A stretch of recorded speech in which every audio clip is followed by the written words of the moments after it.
This nutrition presentation is on Chapter 13 of the Open Educational Resource Textbook, labeled Alcohol, by Michael, Grace, Ella, and Nicole. Alcohol is a beverage that is created through the fermentation of sugars within grains, fruits, and vegetables. Examples of this fermentation process include the creation of beverages like wine and vodka. Wine is created through the fermentation of grapes, and vodka is created through the fermentation of potatoes. Since there are so many forms of alcohol in our society, such as rubbing alcohol, the alcohol in beverages is called ethanol or ethyl alcohol. These terms help to differentiate the drinkable alcohol from the medicinal alcohol within chemistry. When someone uses the acronym BAC, they are referring to the term blood alcohol concentration. Blood alcohol concentration refers to the amount of ethanol in a person's bloodstream. The amount of ethanol in a person's bloodstream is measured by percentage and can be determined by doing a breathalyzer test. The legal BAC limit to operate a vehicle such as a car is less than 0.08%. Operating a vehicle such as a car or motorcycle while over the legal BAC limit can result in a DWI charge as well as consequences for that charge, like a fine, points on your license, and/or possible jail time.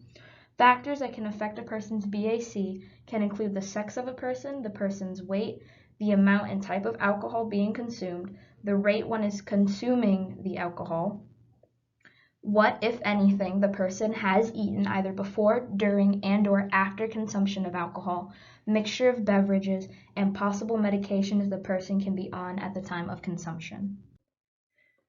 As a person starts drinking alcohol, up to 5% of the ingested ethanol is directly absorbed and metabolized by some of the cells in the gastrointestinal tract. Up to 100% of the remaining ethanol travels in circulation, where the lungs and kidneys will excrete about 2 to 10% of the circulatory ethanol.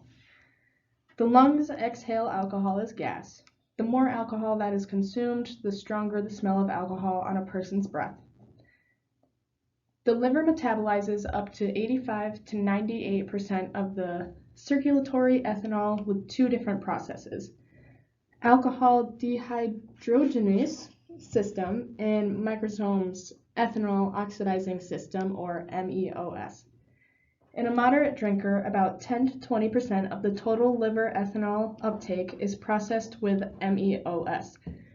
During periods of heavy drinking, the body is stimulated to include the MEOS system that will metabolize most of the excess ethanol ingested. About 80 to 90% of the total hepatic ethanol uptake is processed via the alcohol dehydrogenase system. The most common pathways of alcohol metabolism involves two enzymes: alcohol dehydrogenase, ADH, and aldehyde dehydrogenase, ALDH. These enzymes help break apart the alcohol molecule, which in turn makes it possible to eliminate it from the body. First, ADH metabolizes alcohol to acetaldehyde, which is a highly toxic substance and a known carcinogen. Then acetaldehyde is further metabolized to another, less active byproduct called acetate, which is then broken down into water and carbon dioxide for easy elimination. The acetate produced is either released into circulation or retained inside the liver cells. In the liver cells, acetate is converted to acetyl CoA, where it is used to produce other molecules like CO2 or used in the synthesis of fatty acids and cholesterol. Despite how much alcohol a person consumes, the body can only metabolize a certain amount of alcohol every hour. That amount varies widely among individuals and depends on a range of factors, including body mass and liver size. Different people carry different variations of the ADH and ALDH enzymes. Some of these enzyme variants work more or less effectively and efficiently than others. A fast ADH enzyme or a slow ALDH enzyme can cause toxic acetaldehyde to build up in the body, creating dangerous and unpleasant effects that may affect an individual and influence their risk for developing alcoholism. High levels of acetaldehyde make drinking unpleasant and can result in things such as facial flushing, rapid heartbeat, and nausea. It takes at least 5 hours for a legally intoxicated person to achieve sobriety. The more an individual drinks, the more frequently they will have to take trips to the restroom, and as a result, the body dehydrates, which affects every cell in the body, including your brain cells, which in turn causes a hangover. Tylenol or acetaminophen should not be taken because alcohol metabolism activates an enzyme that transforms it into a toxic metabolite that causes liver inflammation and damage which may not be irreversible. Drinking sports drinks or water with electrolytes helps to rehydrate the body's cells instead of taking Tylenol. Drinks containing excess amounts of alcohol contribute to things such as weight gain because of the increase in calorie intake. Alcohol abuse is defined as the habitual misuse of alcohol. There have been multiple studies that show high intakes of hard liquor are linked to weight gain. Alcoholics typically replace calories from alcohol with those of nutritious foods, sometimes getting 50% or more of their daily calorie intake from alcoholic beverages. This increased calorie count is attributed to weight gain. Excessive drinking is also linked to, in some cases, severe brain damage. As more alcohol is consumed and ingested, this stimulates the production of acetaldehyde. In circulation, high levels of acetaldehyde cause nausea and vomiting. Frequent vomiting causes dehydration and a loss of electrolytes.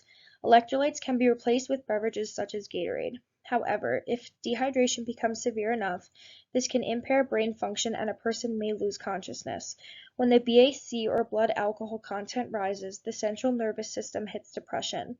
The immediate impact of alcohol can be seen in symptoms such as confusion, blurred vision, slurred speech, dizziness, and other signs of intoxication. However, abusive alcohol consumption over time can lead to long-lasting damage to the brain and nervous system because alcohol and the metabolic byproducts damage brain cells.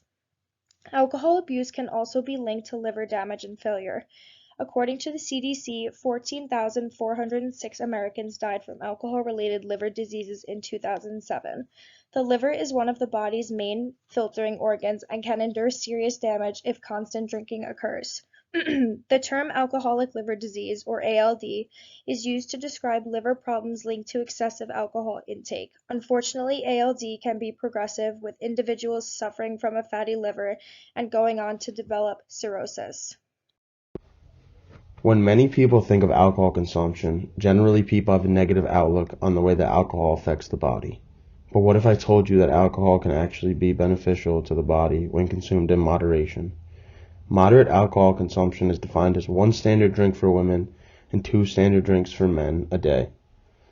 Moderate alcohol consumption is linked to health benefits such as reducing the risk of heart attack, stroke, and other cardiovascular diseases by about 30%. In most people. It reduces the risk of metabolic syndrome, type 2 diabetes, and gallstones. Other health benefits linked to moderate alcohol consumption are that it improves one's mood, aids in digestion, and brings about social interactions, which in turn benefits the entire health triangle.